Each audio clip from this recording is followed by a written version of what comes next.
আর্থিকভাবে শক্তিশালী হওয়ার চেষ্টা করুন, নিজেকে স্ট্রং রাখুন। হ্যাঁ, হতে পারে আপনি হয়তো আগের মতো রোজগার করতে পারেন না, আপনার বয়স হয়ে গেছে, আপনি কঠিন পরিশ্রম করতে পারেন না। নাই হোক, মনে রাখবেন আপনি আপনার বাড়ির কর্তা, আপনার কথাই হবে শেষ কথা। নিজেকে এতটা স্ট্রং রাখবেন। বন্ধু, মনটাই হচ্ছে আসল।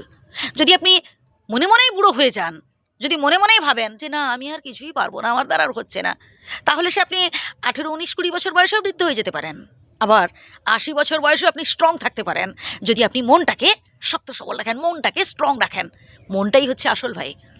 এর পরের পয়েন্টটা তো আরও গুরুত্বপূর্ণ, সেটা হচ্ছে যে যতটুকুন আপনার জন্য করেছে তার কাছে কৃতজ্ঞ থাকুন। আপনি হয়তো তাদের জন্য অনেক অনেক কিছু করেছেন একটা সময়, বাদ দেন। আপনি আপনার ভালো লাগা থেকে করেছেন, আপনি আপনার সহানুভূতি থেকে করেছেন, আপনি আপনার কর্তব্যবোধ থেকে করেছেন। কিন্তু এখন আপনি তাদের থেকে যতটুকুন পাচ্ছেন তাতেই বিন্দাস থাকুন, তাতেই বিধাতার কাছে কৃতজ্ঞ থাকুন।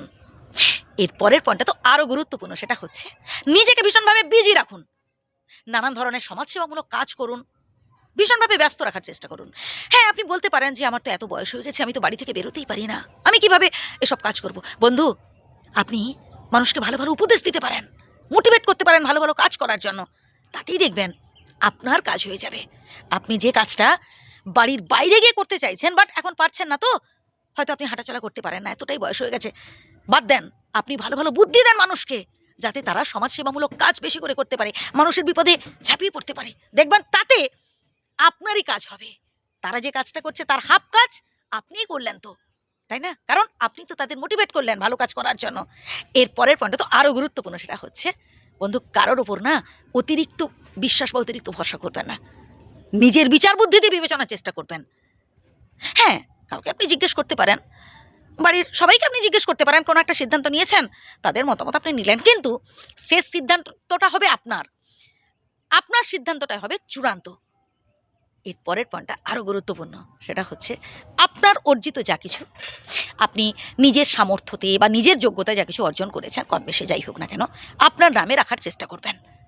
নমিনি আপনি যাকে খুশি রাখতে পারেন, কিন্তু যতদিন আপনি পৃথিবীতে বেঁচে থাকবেন যেন আপনিই ভোগ করতে পারেন, আপনার নামেই থাকে। তাহলে দেখবেন আপনি খুশি হতে পারবেন, পরবর্তীকালে কোনো রকম ঝুট ঝামেলা হবে না। বন্ধু, প্রত্যেকটা জীবনে দেখবেন কম বেশি সমস্যা লেগেই রয়েছে, আপনার জীবনেও আছে। তো এই সমস্যাটাকে নিয়ে বেশি না ভেবে আপনার জীবনে কতটা সুখ আছে এটা নিয়ে ভাবুন, সেই ছোটো ছোটো সুখগুলোকে তুলে ধরার চেষ্টা করুন, বেশি করে ভাবুন, তাহলে দেখবেন আপনি আরও আরও বেশি সুখী হতে পারবেন। দুঃখ কষ্টকে নিয়ে বেশি ভাববেন না তো, আর কোনো রকম টেনশন করবেন না, একদম বিন্দাস থাকতে হবে, নিজেকে ভালো রাখতে হবে, নিজেকে ভালো থাকতে হবে। ভালো থাকবেন। যদি ভুল বলে থাকি ক্ষমা করবেন, কিন্তু আপনার সুন্দর সুন্দর মতামত জানাতে ভুলবেন না।